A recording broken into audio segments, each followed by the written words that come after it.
mu mel ni jóge nañ ci julli tabaski bi 2023 mbokk yaa ngi nii di baalonte ak benn par benn tey nag maa ngi gis El Hadj Malick ak Daram ju yanji ji El Hadj maa ngi lay nuyu. Cheikh bi maa ngi lay fay.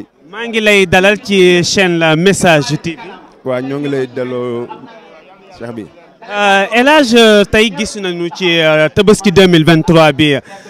min nañu Kër Mallé suñu dajee ci jumaa ji imam def benn xutba est-ce que mën nga ñoo dikkal benn jàngat bu gàtt rek ci xutba gi nga xam ne imam def na. waaw mbokk bi ñu ngi lay delloo nuyoo xam naa pour jàngat bi daal li ci gën a am solo liñ ci war a jàpp mooy ñaan jàmm bi mu ñaan te jàmm dañ koy cëslaaye ay yéene yu sell ak jëf yu rafet essentiel bi yëpp daal man li ma ci jàpp mooy jàmm jim ñaan ci réew mi ci dëkk bi ci àdduna bi boo gisee exemple bi mu ci joxe mooy ay wa tàkk ci foo xamante ni fu sori la wala ngaan ba ñëw dal ñu kon jàmm ku ko taal sa biir kon doo ci mën a mucc.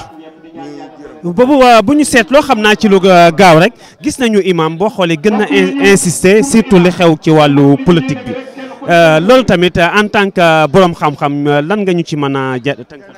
waaw ni mu ko waxee ci politique politique moom bu fekkee niñ ko tuddee ca cëslaay ba lu baax la mais niñ koy defee ci Sénégal gii moom du luñ rafetlu parparloo la te parparloo day yàq bu ko defee ñu jéem a comme ni mu ko waxee rek ñu jéem a dajaloo booloo bokk benn objectif parce que suñu réew mi benn la mënuñu ko pàccaloo dañ koy waxtaanee rek mu jël mu. jaajëfal naa la bu baax El Hadj